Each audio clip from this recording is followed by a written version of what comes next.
Araku parliament పరిధిలోని హుకుంపేట ప్రధాన రహదారికి ఆనుకుని నూతనంగా నిర్మించబడుతున్న జాతీయ రహదారి నాణ్యతా లోపంగా నిర్మించబడిందని బీజేపీ యువ మోర్చా నాయకులు తీవ్ర స్థాయిలో ఆగ్రహం వ్యక్తం చేశారు.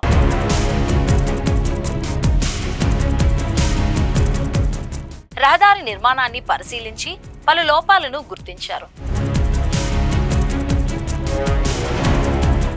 ఈ సందర్భంగా రాష్ట్ర కార్యవర్గ సభ్యులు మినుముల గోపాలపాత్రుడు మాట్లాడుతూ గిరిజన ప్రాంతాల అభివృద్ధికి ప్రధాని నరేంద్ర మోదీ నేతృత్వంలోని కేంద్ర ప్రభుత్వం పెద్ద ఎత్తున నిధులు విడుదల చేసినా అధికారుల పర్యవేక్షణ లోపం వల్ల పనులు నాసిరకంగా జరుగుతున్నాయని ఆరోపించారు. హుకుంపేట ప్రాంతంలో రహదారి నిర్మాణం తక్కువ నాణ్యతతో సాగుతోంది. ఇటీవల కురిసిన తేలికపాటి వర్షాలకే రహదారి బీటలు విరిగిపోతుండడం ఆందోళనకరం అని ఆయన పేర్కొన్నారు. నాణ్యతా ప్రమాణాలు పాటించడంలో గుత్తేదారు విఫలమయ్యారని మండిపడ్డారు. క్వాలిటీ కంట్రోల్ అధికారులు ఒక్కసారి అయినా ఈ పనిని పరిశీలించరా అంటూ ప్రశ్నించారు. జిల్లా కలెక్టర్ తక్షణమే స్పందించి చర్యలు తీసుకోవాలని డిమాండ్ చేశారు. లేదంటే జాతీయ రహదారి మరియు భవన నిర్మాణ శాఖకు ఫిర్యాదు చేస్తామని హెచ్చరించారు.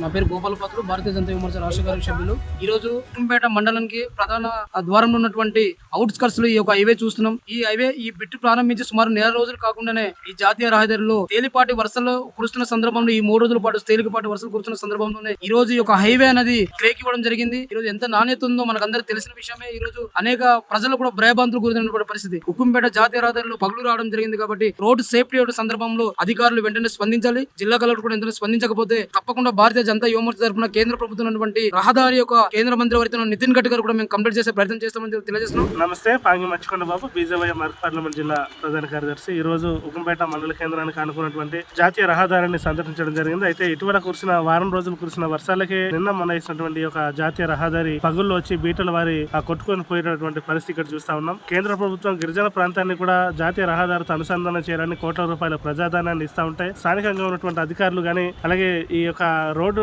నిర్మాణం చేపట్టినటువంటి కాంట్రాక్టర్ గానీ నిర్లక్ష్యంగా నాసిరకంగా పనులు చేపట్టడంతో ఘటనలు జరిగాయని మేము తీవ్రంగా ఆరోపిస్తా ఉన్నాం.